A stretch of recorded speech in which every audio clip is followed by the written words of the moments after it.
Terdapat petani di Kecamatan Megang Sakti, Kabupaten Musirawas membudidayakan tanaman buah melon.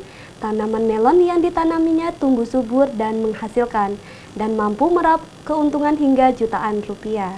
Buah melon merupakan jenis tanaman labu-labuan. Tanaman ini banyak digemari oleh masyarakat sebagai salah satu sumber nutrisi yang dapat diolah menjadi berbagai macam minuman segar, seperti jus, es buah, dan lain-lain.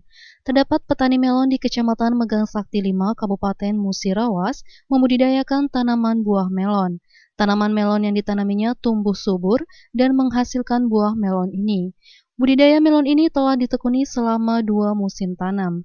Petani melon Jeramin mengatakan, untuk proses budidaya melon dari proses penanaman sampai siap panen ini membutuhkan waktu sampai 60 hari atau 3 bulan. Dengan hasil panen yang didapat hingga mencapai 7 ton jika tidak terserang oleh hama penyakit. Untuk memenuhi pasar lokal maupun luar daerah, buah melon yang dipanen ini biasanya dijual kepada pengepul buah dengan harga Rp6.000 per kilogramnya. Kembali dirinya menyampaikan harapan ke depannya, semoga dalam bercocok tanam melon ini mendapat perhatian dari pihak pemerintah, khususnya di pertanian, dan semoga di budidaya melonnya terus lancar. Melon jenis apa ini, Pak? Merlin. Untuk dari proses penanamannya sampai panen ini membutuhkan berapa hari, Pak? Waktu? 60-65 hari.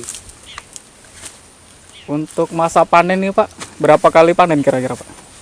Tergantung buah, bisa 3 kali. Untuk menjualannya, Pak, di mana ini, Pak? Penjualannya sistem kontrak. Sistem kontrak. Untuk harga 1 kilonya berapa, Pak? 6.000. 6.000. Terus kalau yang musim ini gimana, Pak, untuk tanamannya, Pak, kondisinya? Kondisinya ya susah. Susah. Banyak penyakit. Harapan depan ya harus ada perhatian dari pihak itu, ya pertanian lah. Suwandi, salah satu pekerja pemanen melon mengatakan, untuk melon yang sudah siap panen memiliki bentuk ciri-ciri batik pada buahnya. Soalnya gini Mas, Ya. soalnya kan ini kan kita mau mencari buahnya itu harus dipegang, dilihat udah tua atau masih muda kan. Iya. Kita kan harus perlu pendetilan Mas ya. Soalnya kalau udah pakai caranya batik-batik gini, dia udah tua itu. Oh, itu yang sudah bisa dipanen kayaknya? Iya, udah dipanen. Baik. M. Dhani Rahmadi, Silempari TV, melaporkan.